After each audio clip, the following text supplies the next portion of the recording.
Alright, I got something stuck in my throat. Right, I'm gonna do my intro. Hello, everyone. Eric Watson here, freelance writer, player of games, writer of words, recorder of videos, and tabletop role-playing aficionado.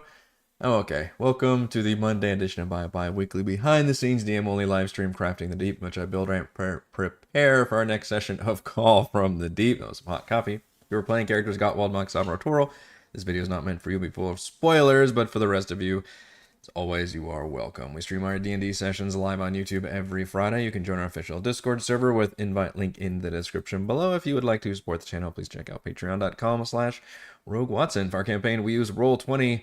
For streaming, I use OBS Studio. We've had so much time to talk about the Sahuagin Stronghold, and now we've got more crafting time to talk about the Sahuagin Stronghold. And bless my party, they did not make it very far. Last Friday, they made it basically a room and a half, I think, right? We did the arena, which took a shit ton of time, but I thought it was very fun and entertaining. It literally took them like half an hour just to prepare to find out what they want to do. And then we made it to the barracks, where we got one round into this combat fight because it was already just about midnight, so we couldn't get much further than that. Now, we have a challenge coming up this week. The challenge being... we have a player who's going to be out this week. I do have a heads up about that. Per our new rules in this campaign, if a player is gone, the player character is gone. That has worked out fine so far, and I have enjoyed that change because it always irked me that people would puppet characters who weren't there. However, now we're in a tricky situation where I'm sure this came up at the beginning of the campaign, where it's like, well, what happens if we leave off like in the middle of combat? How do you deal with that? And I think my response was probably like, well, we'll just cross that bridge when we get there. Well, the bridge is here. And that is that we are in the middle of combat and we have to have a player disappear. And I'm going to have to probably adjust this combat encounter because it was already a little bit tricky, I think, for our full party in this battle. With 4 Coral Smashers, 1 Champion, 1 Running Away Wave Shaper, and 2 Deep Divers who are shockingly powerful. And to lose a party member means I think I need to adjust this on the fly. Something that, and it's Chris is going to be gone. One. Something he suggested is maybe he like pulls a dude or two into the seaweed and just kind of fights them off camera. I think that's actually not a bad idea. So I'll probably do something like that. I am worried about these 2 deep divers in here that the party has aggroed. Notice how I did not include them in the first round because of the surprise round. They were in a separate room, so they would not be aggroed until this coming round. But that would be the round that Gottwald would be missing for, and these guys are very strong. They have a double attack. They can do an average of 13 damage with each attack, and as an action, they can charm everybody around them, incapacitate them with their little anglerfish thing. So that's pretty nasty. And unfortunately, they already know they're here because Max saw them. So I don't know. It'll be tricky to figure out the balance of this battle, I think, especially because I might be doing Gottwald a favor. Actually, he's pretty low on health. Especially because Mac is having to chase this other Sahuagin up to level 1. And yes, that's mainly what we're going to be prepping for this session is level 1, because I think we've kind of prepped everything else. Clearly, I can also use their NPC allies. I mean, they've got 2 with them to help kind of adjust things for the party. I think previously I was only doing 1 attack for the Triton. I don't know if I was actually doing a full 2 attacks.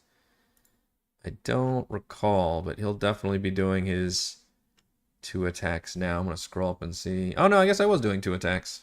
Yeah. Kish has 2 unless he had advantage there, but I guess maybe he was doing a double attack. Borges can certainly attack. I don't know if he's got 1 or 2 attacks, but that would kind of help. He actually has 2 attacks. All right. Help balance things a little bit more because, gosh, it was so rough watching them try to fight the champion, the single champion with all of them last time, but hopefully they can rein in and use more of their abilities, their summons, their allies to get things done. But I think Gottwald can at least take out 1 Smasher, possibly drag both of them into the kelp, in which case I'll feel better about the rest of the party dealing with the champion, and then the appearance of these... Oh, there's another Smasher down there, I forgot.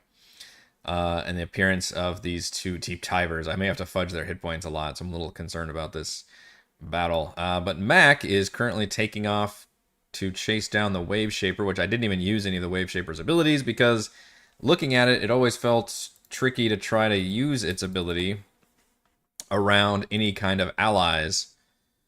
Because it is a body of water. The whirlpool forms a vortex that is 5 feet wide at the base, up to 50 feet wide at the top, and 25 feet tall. Up to 50 feet wide. Okay. So I guess I could actually make that whatever size I want? I need to actually read these abilities closer. The Wave Shaper targets a body of water at least 50 feet square and 25 feet deep. I think I was meant to say 50 feet wide, I guess. So if it's up to 50 feet wide, then maybe I can make a smaller whirlpool. Because I do want to use the whirlpool. I think it's a fun ability. Lasts for 1 minute. Any creature in the water and within 25 feet of the vortex is pulled 10 feet toward it. That would be a fun thing to do to like Mac to like try to slow him down too. If I could like turn around and do the whirlpool. They only do it once. They can only do it once per their entire combat encounter. So you got to make it funsies. But that's something to think about. Let's look at level 1. Did I actually draw dynamic lighting up here? I did not finish. So that is something that I'm going to have to do. Or no, sorry. We're on level 3, aren't we? I'm thinking level 2. We're still at level 3 going to level 2. That's the level I'm looking at. We can still prep level 1, but we're not even close to getting to there yet, are we? That's right. Level 2, which is done. The stairs are here. So maybe I'll actually put their icons there and I can look and see what that looks like. I'm excited about a split party situation. That's always fun. Alright, so let's take you. Copy you. We can always just drag Mac, I think. Level 2. On the right side. So I was going to say that maybe 10 feet ahead. So we'll put you there and we'll put Mac. We ever figured out if cheese is existing underwater, but I don't think... Can cheese breathe underwater? Not sure if we ever actually determined that, if we're just kind of hand-waving that away. Alright. Mac is there. Mac has no light. The DM is realizing. Mac just took off up the stairs, realizing he has no light. Although, presumably, there would be some light shining from down here, maybe? From the drift glow? What does everybody see? Nope, that light does not extend up the stairs right now. Yeah, so he took off like a shot and there's no light. Or though, did he give himself dark vision? I think he did give himself dark vision, actually, now that I think about it. He still got that on. Yeah, he does have it. Alright, so I need to update that token. So he's actually got a boring spell, but kind of a necessary one. There we go. Now you can see. Okay, just a long hallway. There's the Wave Shaper. I'm just thinking if the Wave Shaper, who does go before him... I wonder why it's still grayed out. Can turn around and do that vortex thing. I guess he could... I wouldn't be able to dash, but I think he still moves like 40 feet underwater, right? Yeah, 40 feet, which is not as fast as Mac, but maybe he can turn around. He can move his 40, turn around and do that whirlpool thing just right in the middle here. And then Mac has to deal with that. That's kind of more fun than dashing. 40 gets him to the end of the corridor, where he can then turn around and do a whirlpool effect. This gets really dangerous because there's a bunch of sharks right here. The Wave Shaper, I mean, they all have shark telepathy, right? Command any shark within 120 feet of it. So, as soon as he's up here, this Wave Shaper can command these 10 shell sharks to just fly down into the corridor, and suddenly the party is completely fucked. Whoops. They don't know that, the poor things. But it is like critical that Mac be able to like stop this guy, incapacitate him somehow, and as much damage as Matt can do with his scimitar, which I appreciate that I've kind of stymied our ranger sniper by having his underwater dungeon, but he can still deal a good 30 damage with that scimitar of speed. But the Wave Shaper has twice as many hit points. And I don't think the rest of the party is aiming to help him. So we might be up Consequence Creek. Consequence Creek by Stephen King. I'm legit worried about their ability to stop a giant alarm and hell raining down upon them. They do have rope trick, I think, to fall back on if they really need to just disappear, but that would put the entire place on high alert if they're able to alert the fact that there's, enemy combatants around, and there'll be like patrols and shit everywhere, and that would really force me to change the dynamic of the dungeon, which will be interesting. By the way, shout out to Demnix, the winner of our most recent giveaway, but also the maker of a lot of our amazing fan art and some token art that I've used, including this shell shark, which is a little customized with little bits of coral and shit like strapped to him on the shark token. And I got a custom Baron token using the artwork from the Sahuagin Stronghold. That's right, it's not on here. I gotta press Z. Right there, sitting on the throne, which is pretty badass looking. Much more cooler than the original one, I gotta say. Right, didn't get a crossbow before going down. You know what, Sylvan? I think that rewarding Mac with a crossbow at some point is a great idea. There is a crossbow somewhere. Shoot, was it called something? That I was thinking about giving him that... I don't know if it had a certain name to it. It was in one of the like mini dungeon things. Shoot. I don't know if it was just a +1 crossbow or something fancier than that. Is that Scouring the Seas? Locations. It was one of these that had an actual dungeon to them, so I can find it. I think it was an enemy that had it. Let's see. Queen's Trove. Gloves of Missile Snaring. Ring Cult Resistance. Figuring Wondrous Power. Okay, I don't think it's in this one. Fort Vuxaria.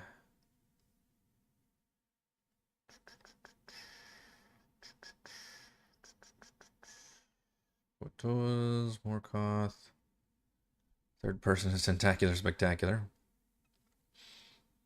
We love it. Falling Net Traps, Morkoths. Survival Mantle. Whole bunch of treasure in here, jeez.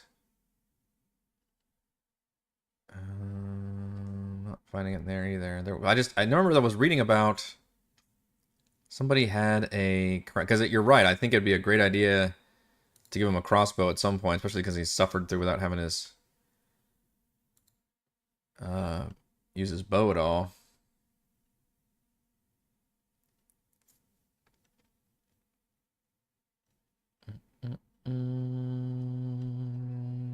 Whippers, +1 spear, shield of missile catching, staff of wind. There's a lot of loot in this game if you use all the different locations. Shooting range, there it is.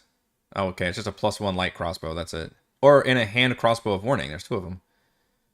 It's in Norino. Could first enter the room, Barima Department of Merfolk. Vampire spawn wielding an eel-like +1 light crossbow. Well, that's kind of cool. Looks like an eel.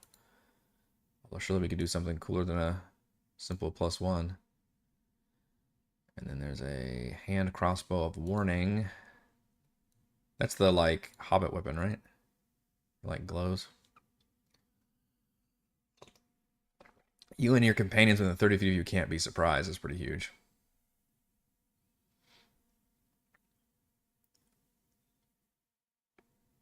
So maybe a combination of those 2 things or something. But yeah, there should be a crossbow that you should be able to find. And I could put it in this dungeon, maybe. Unfortunately, they're going in the other direction from the treasure room, which, again, they wouldn't know that. But the huge secret treasure room was in the northwest corner of level 3 and not the northeast corner. The northwest corner had a bunch of sharks in it. Could have easily killed them. The sharks wouldn't have alerted anybody and then gotten the treasure. In the northeast rooms, unfortunately, the way more powerful area to fight and does not have a treasure room. I guess it has a bunch of coffers they can loot, but yeah, it's gonna be a little painful for him because there's no excuse why I wouldn't be dragging all of these sharks in there. If things get really hairy, the Sahuagin could take prisoners. At the very least, we are in a situation where if there's like a TPK happening, um, then they could take prisoners, and that could really change the dynamic of the whole dungeon. Hell, they've got a whole dungeon where they a dungeon in this dungeon where they put people in the arena.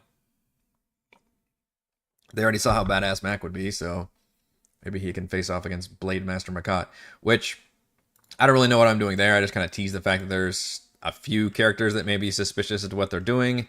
It's not really a big deal of whether they actually fight this guy or not. Let's see, what did I do with him? There he is. He's got the same token as the Wave Shaper, though, I think. He's just a stronger champion stat block with like twice the hit points. But that would be a really nasty patrol if he came up with these two champions with his group, because he's just roaming around looking for what's going on, probably checking up on, you know, the seahorses and everything, the seahorse that was freed, and wondering what the hell this turtle is. So that kind of cuts off the party from being able to retreat at the moment. Maybe I'll throw him with some of the Sahuagin over here too.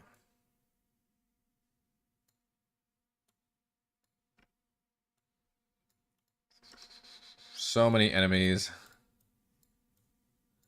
Them up here.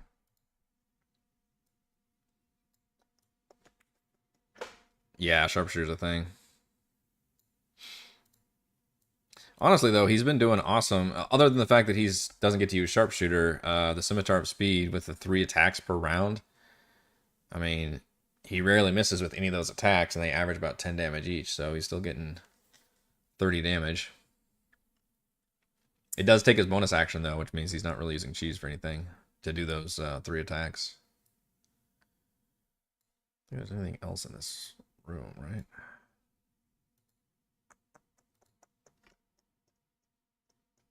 Level 3, room 48. I'm going to end up getting ahead. Like, we're going to start talking about the next area because I'm kind of running out of things to talk about with this dungeon. I'm running out of things to talk about without having the players interact with things first, and thus me have to adjust and change things. Like right now, they made it hardly any distance at all, so none of my prep work is really changed. 36 coffers in the room. A long search of all the coffers turns up a total of 390 electrum pieces. 3 dozen leather harnesses with a simple copper buckles, 1 GP each, and an enemy stuck in a glass bottle. Okay. Kind of random. I think I'm done with level 2. I've got my temple set up here, which I like. We've got the lizard folk queen stuck in here. And, you know, they kept talking about how they just need to get the level 1 to rescue people. They've got their mind on just rescuing people. And I keep reminding them, like, okay, but you've got, like... Well, I mean, I guess that could be a possibility. You could leave these people alone and just rescue the few people you care about and then get out. That might be safer. But you're not really stopping the Sahuagin threat or anything that's around here. Ultimately, completing the main quest would also disable the connection they have, obviously, with the Mind Flayers and their more powerful station and their organizedness. But meanwhile, they would be like raiding and destroying the Sword Coast while the party's off doing that. Well, I think Mac knows they're there, too. Specifically, I think Mac was the one who scouted them out. I am the Lizard Queen. That's the Duff Gardens episode, isn't it? How do you do it, Homer?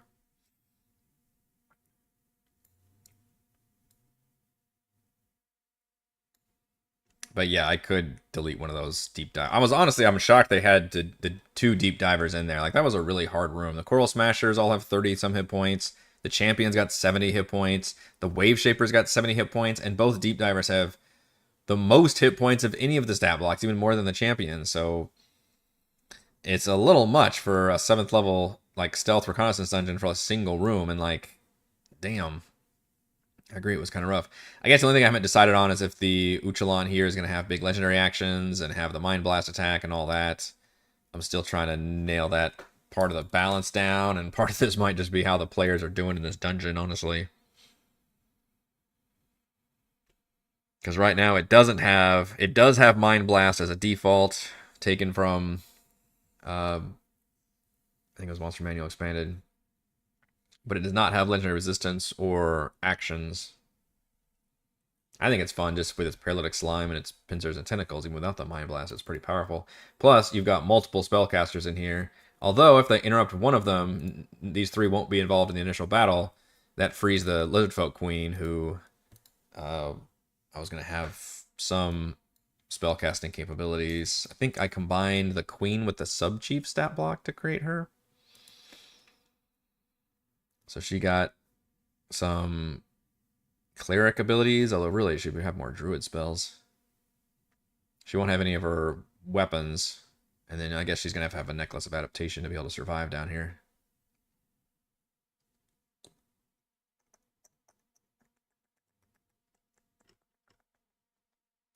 But there's another ally. They're just gonna be collecting allies left and right in this region. The more allies you collect, the stronger you become. Like a video game RPG. I worry for them. I worry for the poor players. It's a very, very dangerous dungeon, and they are not the most stealthy in reconnaissance, although they are trying decently well. Poor Mac is trying the hardest, I feel like, of all of them. Being one of the few players who's going to be able to be equipped for stealth and reconnaissance and theatrics, apparently. I guess we can finish dealing with level 1. I don't think I've done any of level 1 except for that entrance room. Just need to finish doing dynamic lighting and then doing this final room down here, which, given that they are really excited about coming up here and rescuing, the people from Neverwinter, which was their initial plan, then I can confirm that we will be making it up here. Whether or not they'll be running up here and screaming because they're being chased by a bunch of people, or whether they're still in stealth mode, will be anyone's guess. This right here is a perfect spot to put a bunch of prisoners. Instead of emaciated Elmo, just the dude who was here as written in the book. Some more dynamic lighting with these terribly, terribly long corridors. It's not your fault, Bear. You were making a one-to-one map, and I appreciate you. These original dungeon designs are just silly. They're so silly. It's 10-foot square rooms. Drive anyone crazy. Like, look at these just long, empty. Like, clearly nobody wants to be on a virtual tabletop and moving their token around. Just endless long hallways. I really wouldn't at that point. I'd be like, all right, and I'm gonna move everybody, and you get to here, and here's where the next thing happens. And that equates. I feel like we're not really dungeon crawling. It's like an overland travel, and I'm just like, all right, now I'm gonna describe what happens next. I like that part of dungeon crawling, and especially with a virtual tabletop, because I really feel like the players are taking control and moving their pieces around like a board game.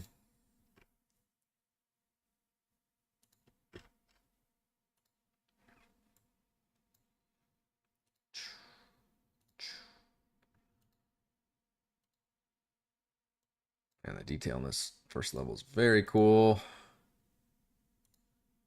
And when they get up here, technically Matt can start firing his bow because they're no longer underwater. Treasure chests everywhere.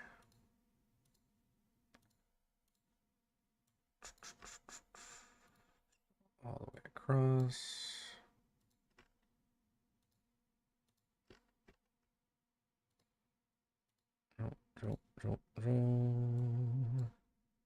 I forget what was the over-under on how many rooms we were going to explore here.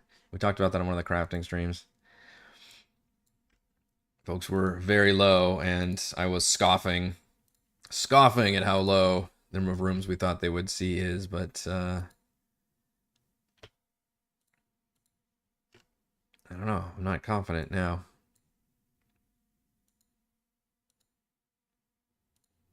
may go pretty quickly.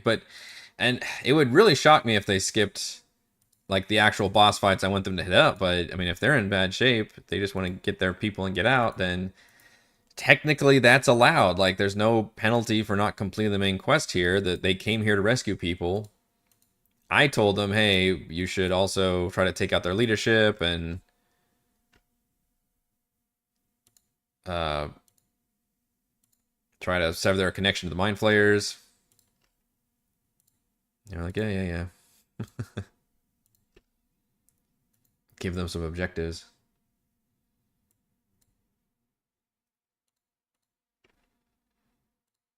Because I think that would be fun to go do some fights. Some big fights. Kind of turn all that. Dynamic lighting. There's actual lighting in this room, too.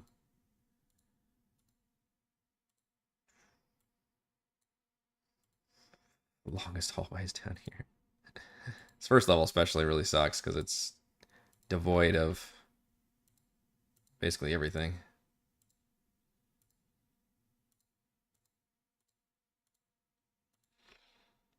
Dun, dun, dun, dun, dun, dun, dun, dun, dun.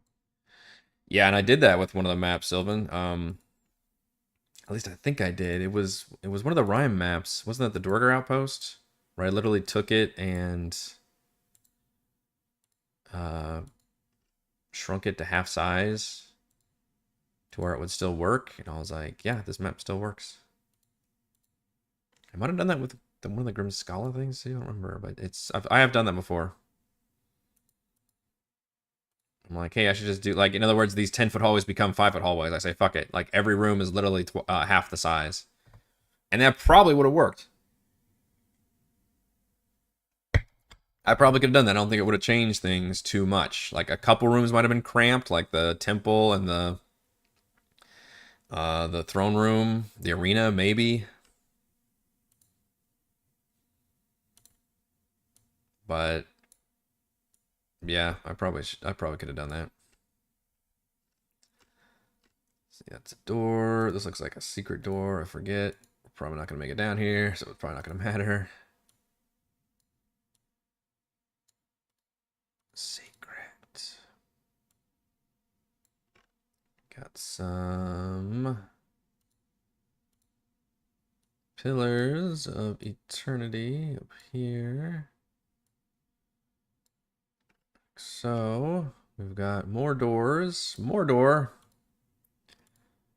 over here.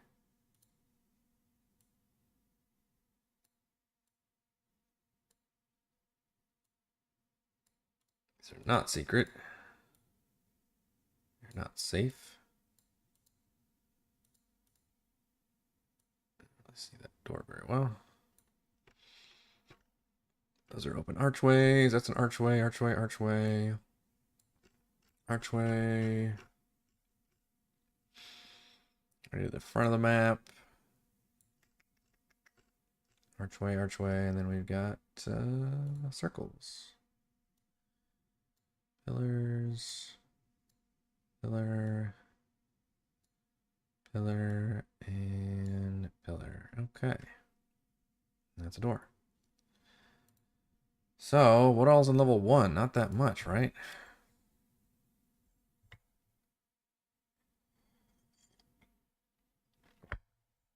Number...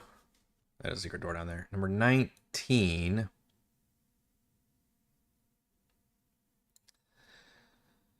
has 10 slaves, 4 Quarrel Smashers, 1 Champion, 1 Priestess, and 2 Sahuagin. Now, see, that seems more like a reasonable grouping of enemies compared to the previous ones. Quarrel Smasher. Whoops, I'm on the light level.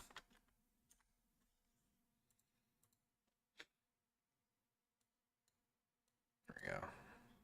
Quarrel Smashers. It still screws up their AC for some reason. This whole one is bugged.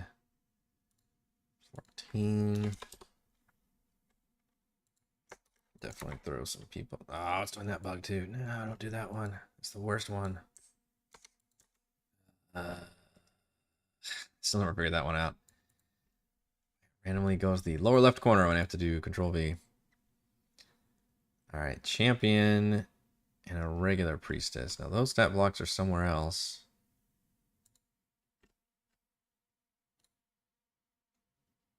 There's a regular priestess.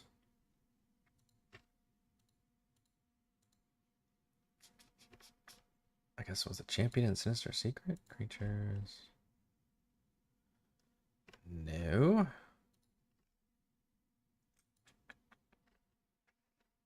Probably just in the regular.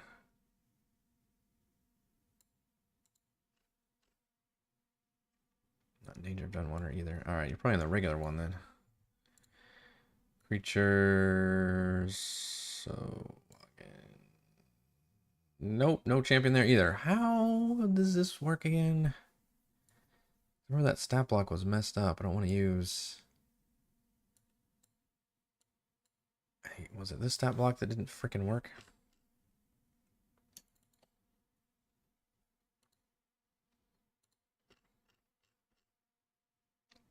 Oh, now it's working.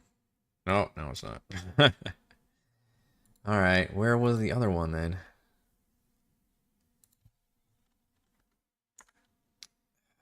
Let's go back to level 3.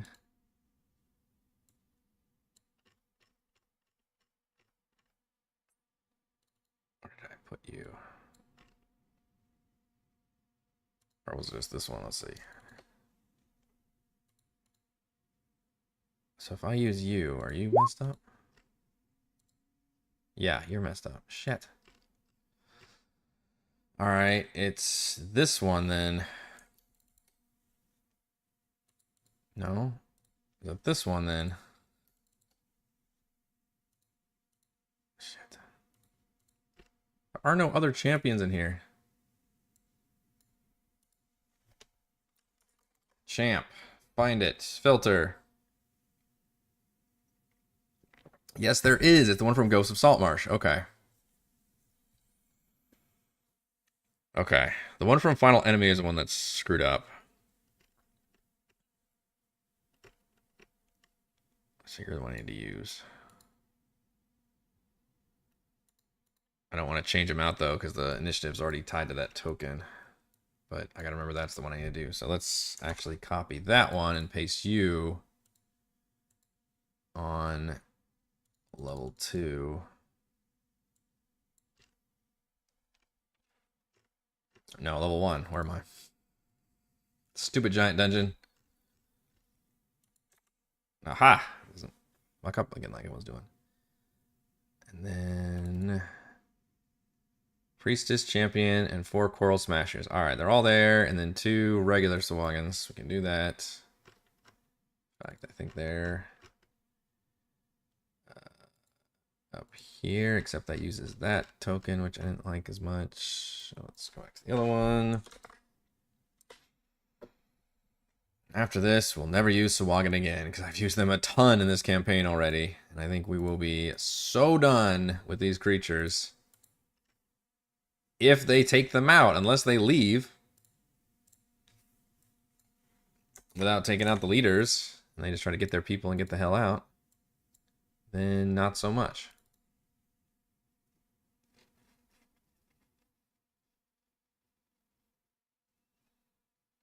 And then I need prisoner tokens, I guess. So they'll be all here. I wonder if the stairs would be...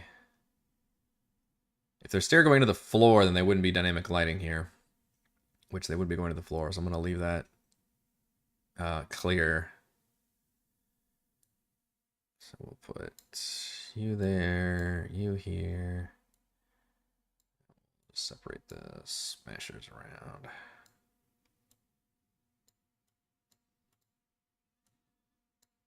Hit points for everybody, I think. So I don't think there's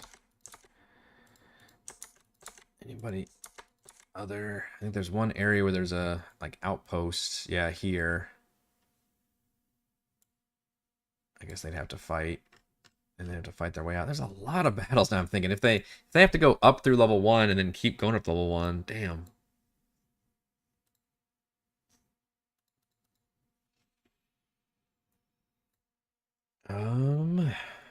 Prisoner stat blocks. We can use the Lizard Folk Commoner would be a good one.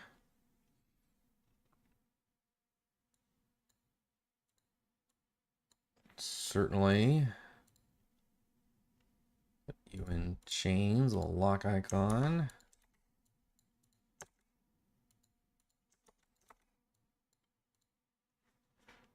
And what I should do is go back to my old Neverwinter map. Docks, I think. Yeah, and I'll grab some of these folks because you were all here, so you all got imprisoned. Nope, don't grab the giant thingy. You 3 as our prisoners, and at some point I'll have to find a master sliver. Demnix, if you can hear me. I need a legally distinct were-rat, I think, is how I'm going to work at that. Maybe I can just use the were-rat token. I wonder how that looks these days. Alright, how many prisoners do we think they actually took?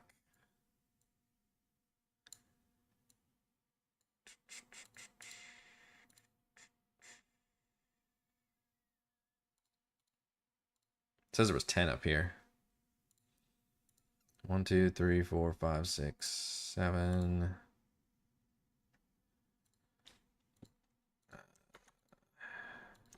8, 9, then sliver. Awesome. Shouldn't even bother. I could make him a legit were-rat stat block. I might. Doesn't make him too strong to be in here? Ooh, look at you. Monster Manual Expanded's got some unique ones. A were-rat captain, thug, assassin, and pack lord. An ogre were-rat. The fuck does that work? I guess an ogre that was bitten by a were-rat? Yeah. Okay. Huh.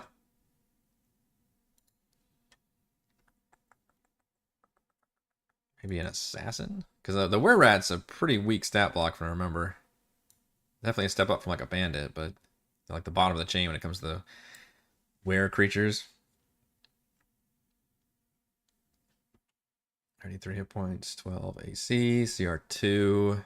Still has a damage immunity though.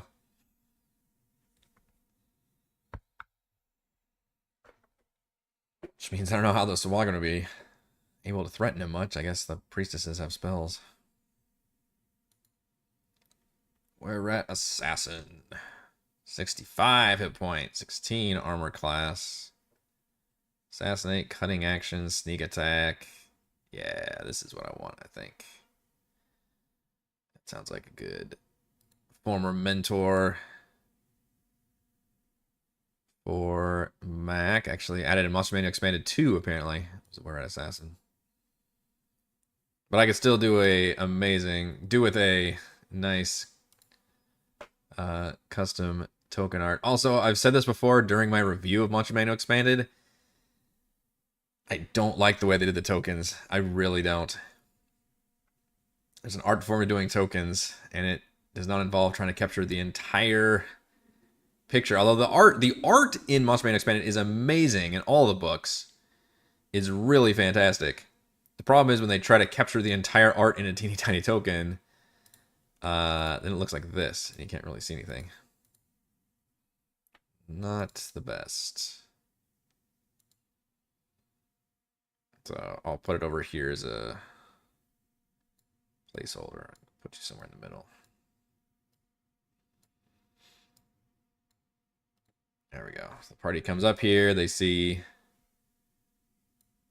all these Sahuagin just dealing with these guys. It's part of like basically like a chain gang situation. So that would be, they've rescued Kish. They rescued Borges. They didn't know they had to rescue Borges. They don't have to. There's the Lizard Folk Queen. I'm hoping they rescue, but if they end up skipping like chunks of level 2, then they'll never rescue her. In which case that would end up being a sad ending for the lizards, but technically not required.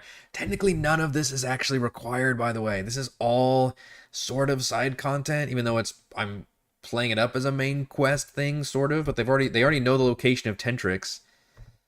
This is more of a just, hey, this is like the major offensive forward base for the bad guys. We should probably take this out. So I'm hoping they can do that.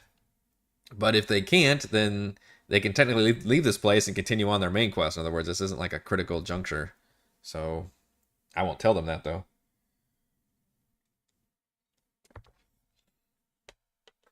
Obviously, I want them to try to complete as much of the mission as possible without doing like baby silk gloves too much. The one thing I feel bad about is that this session we're going to be down a player, and I think in another 2 sessions we're going to be down another player.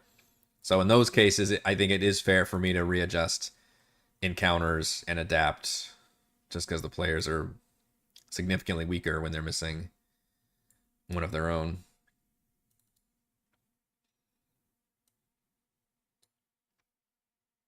So that's area 19, which is the stairs they come up in. Then, if you want to, well, and then the rest of, that's right, I could put the rest of the prisoners in area 13 or leave them all here. I wonder if that's more interesting. Because if that's the case, they just have to pop up.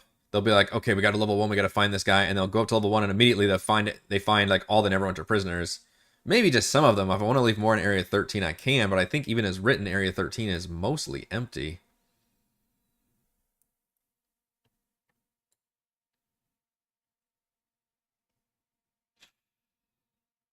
Slaves have been toiling in large and altar fortress. Their Sahuagin captors spend their few hours of rest in here. At one time, 40 slaves from the Stronghold, assessed by the 40 piers of chains, equally spaced along the wall.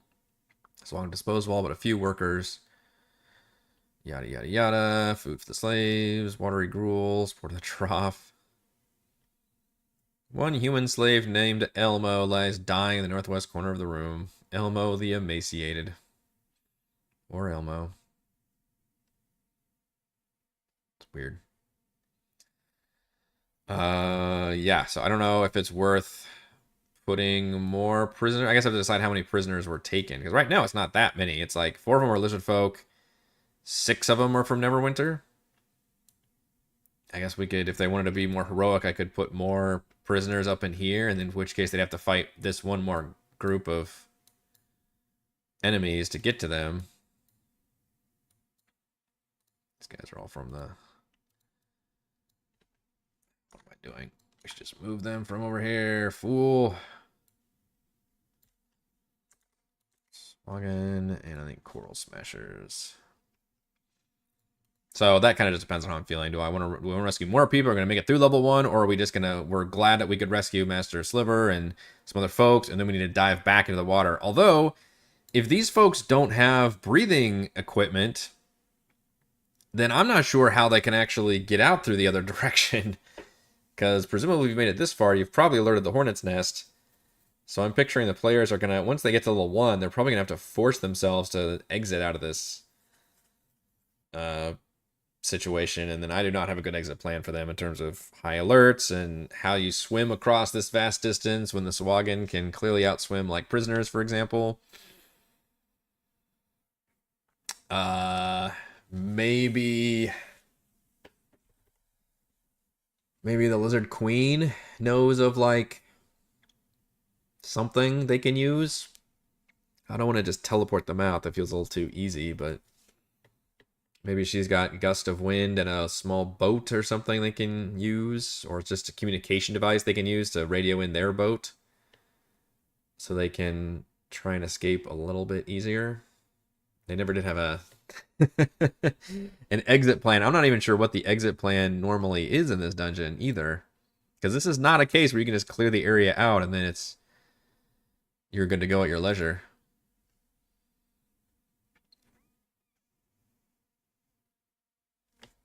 I don't know if it ever actually says. Yeah, you can go back and be part of the assault, but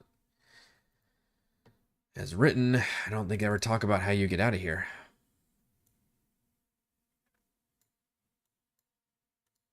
Stronghold. There's no real epilogue for how to escape. It just says if they escape, then this happens, but how do they escape?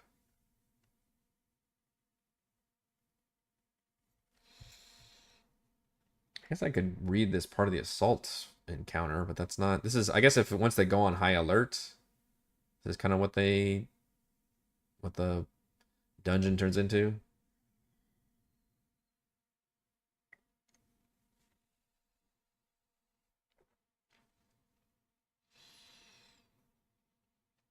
Failure. Hmm. That's all it says.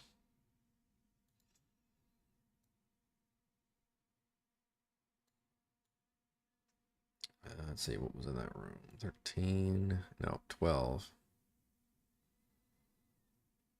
5 Sahuagin, 2 Coral Smashers, and 2 Priestesses.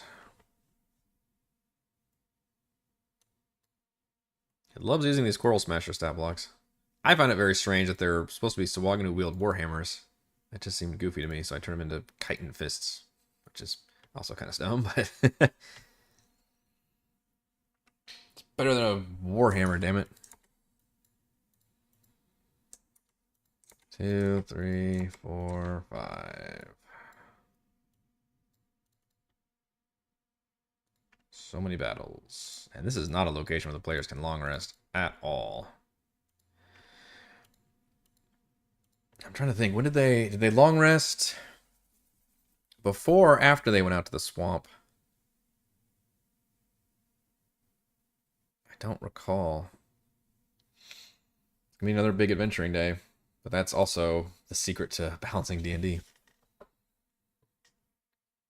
There's definitely not gonna be any long rests in here. I don't even think did they short rest before or after the arena thing? I'm not even sure they've short rested in here yet. And I even give them 5-minute short rest, so I should be able to do that more often. Bunch of dudes, bunch of dudes. Everything else is pretty much empty. I think literally every other room was empty. I remember looking at this weeks ago thinking, wow, this place sucks.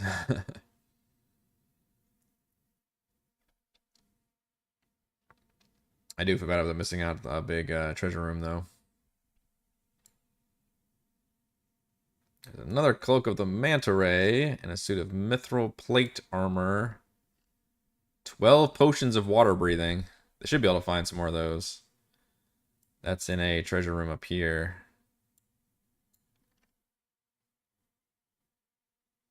Which maybe one of the prisoners can tell them about a treasure room. That's kind of useful. Belorgus unlocks his full potential.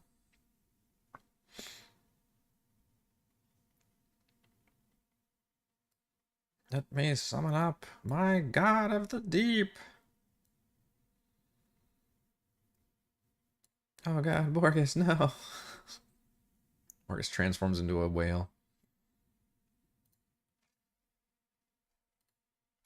Yeah, I'm kind of out of things to talk about for this dungeon. I think I'm in danger of over preparing without having the party make changes and then me have to adapt to those changes. So in other words, I can't like stop prepping this dungeon because we'll always be prepping it based on what they do. But they did so relatively little last time that there's not much else for me to change at the moment. So other than making sure all 3 levels are built, dynamic lighting, tokens are in place for the things that matter, which I think at this point, all of level 3 is done, all of level 2 is done.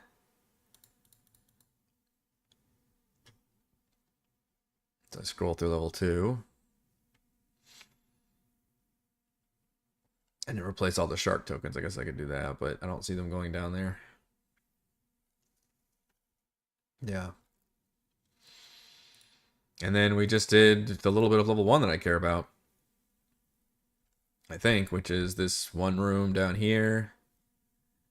There's a guard post here on the right side that leads up, which if they follow that's another interesting thing, is if they're following the maps, there are certain areas that don't show up for them. So they look at level 2.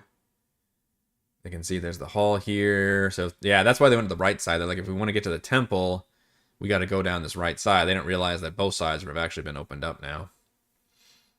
So they might stick to this right side of the map on level 2. Because they're looking to get to the stairs. So if they just want to go to the stairs, what does level 2 look like for that?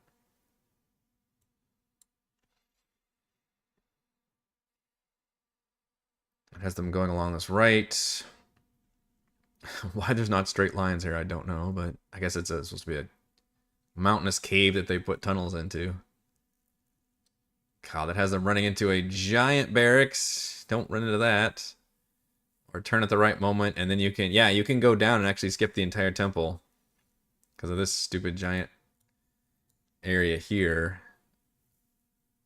But hopefully I can make it so they're hearing sounds and seeing sparks and lights and things. I don't know. I need to draw them into these 2 areas, damn it. The only battles I really want to get off is the throne room battle, because that's just a classic, like, oh, you're throwing down with the leader of the Sahuagin. That's pretty big. And more importantly, probably this one, where you're throwing down with a crazy mind flayer Chul thing, and the spiritual leaders of the Sahuagin, and rescuing the queen in this one temple area. Also, it said you don't aggro anybody else if you fight in here. Which is good news for the players. But right now, they're already having to deal with somebody who's been aggroed and is running away from them, which is what we talked about near the beginning of the crafting stream. The wave shaper possibly turning around, casting the wave shape ability. What is that? Or whirlpool ability. Swimming away from Mac, throwing it behind him so it's in between him and Mac. And then any creature or object in the water within 25 feet of the vortex. He has to make sure he does it 25 feet away then. Succeeding on a DC 14 athletics check. When a creature enters the vortex, the first time it starts its turn in there, it must succeed. Okay, so it enters the vortex. So we can put it like literally taking up the hallway. DC 14 strength save. On a failed save, creature takes 2d8 bludgeoning damage. It's caught in the vortex till it ends. On a success, creature attack damage and isn't caught in the water. Creature caught in the vortex can use its action to try to swim away from the vortex described above, but has disadvantage on the athletics checks to do so. So that could definitely screw them up. Also, these wave shapers have the message spell. Does that mean they can just alert people telepathically? You point your finger toward a creature within range and whisper a message. Cast a spell through solid objects. You're familiar with the target and know it is beyond the barrier. Yeah, so why is this fucker even swimming away to warn people when the stat block gave him message, which is literally the, like, talk to people telepathically spell. But they don't know he's got that. And I don't plan on having him use that ability because it's much more fun to have somebody try to swim after him to catch him. So I think we'll just ignore that part of his stat block. Also, the wave shape is really strong. He can just turn around and attack Mac, and he can do 20 some damage with each of his attacks. Good night. This dungeon is nuts, man. It's got so many of these tough stat blocks. I am leaning towards only doing one of these deep divers. Maybe the party will forgive me for cheating on saying there was 2 of them down there. But it turns out there's only 1. That would probably be enough for them to handle. If Gottwald drags these 2 into the seaweed forest, this one is currently incapacitated, but I think it would be freed of that once its turn happens. And then they still have the champion up here at half health, and they've got another deep diver here to deal with. They're down a Gottwald, so it's literally just Twirl and Sabra down here with the allies dealing with a champion, a Coral Smasher, and a deep diver. And then Mac is up there dealing with a Wave Shaper. That's plenty. So I think we are going to end up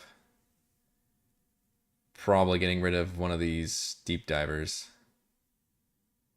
And I could make it, well, the other one's already showing up at 20 on the top. So why don't we get rid of the one that's on 7 here? So why don't we just hide you? We'll say you tripped and fell down.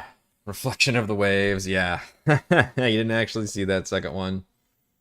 All because, again, they're down a party member, and I'm trying to readjust and balance things. Not that Gottwald's worth 3 Sahuagin, but this was already going to be kind of a tough fight, and honestly, I probably should have already adjusted it, given that I do want the party to take on some actual bigger fights in this dungeon, not feel like they've just completely gassed, because they have no opportunity to long rest in here. How are we doing on spells with everybody? It's always a good indicator. Hit dice is a trickier one. Sabra used her 1 polymorph to good effect, I thought.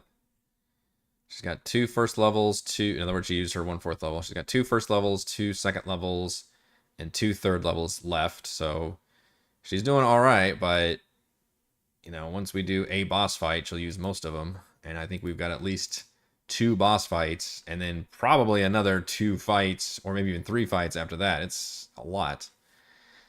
Can't really judge the Warlock, because he's always going to have 2 spell slots. I don't think he's used either of his in this adventuring day so far, though.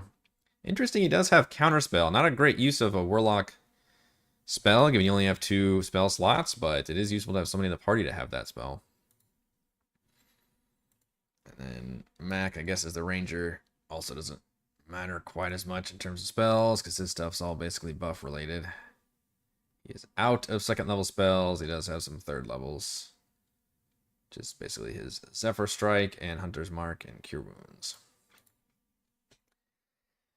So yeah, I think that's going to be how we'll adjust this fight for Friday. And right now we are going Friday. If we have any other players cancel on me, then we're probably going to have to cancel the session. But as it is, if we only have 1 player missing, then I think we'll continue on and just adjust things as we go. And hopefully they can make it a little bit further, but I'm also worried they're just about to aggro this huge pen full of sharks. We also may adjust the number of sharks in here, frankly. Notice how I took out 5 of them and put them on the GM layer? I actually did that because I figured a lot of them would be hidden in the kelp forest, but now looking at them, I'm like, God, there's 10 fucking sharks in here. Like, this dungeon does not let up with the encounters, and I realize it's overly punishing because the party is supposed to be stealthy and not, you know, run into all these problems and aggro everything. But, I don't know. I've tried to give them information. This guy is designed to run. We'll see how they're doing. I want to work with them and make it more of a stealth ambush mission. But of course, I think one of the fun things about stealth missions is when they do when things go wrong, right? And then suddenly you got to go loud and run away and stuff.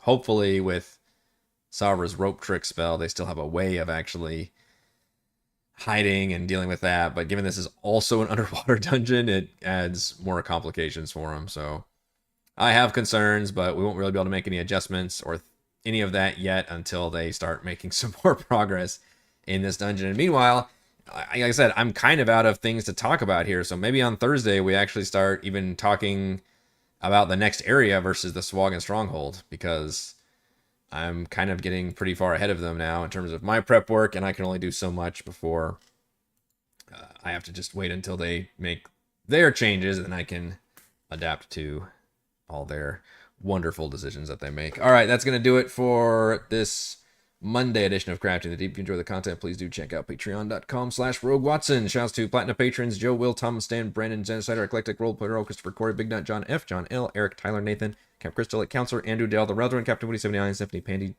Pandy, Patrick, Jason, Ismail, Ahmed, Lumpy, Spuds, Sharney, David, William, Amnesiac, and Warden. And gold patrons, RPG, Papercrafts, Pretty Boy, and Yuma, Dead Lizard, Lounge, Sam, Jerome, Nathan, Fast Like a Tortoise, Scott, Rufus, Carolyn, Jerry, Glenn, Marcus, and Mark. Thank you all very much for your support. I will see you for more crafting on Thursday.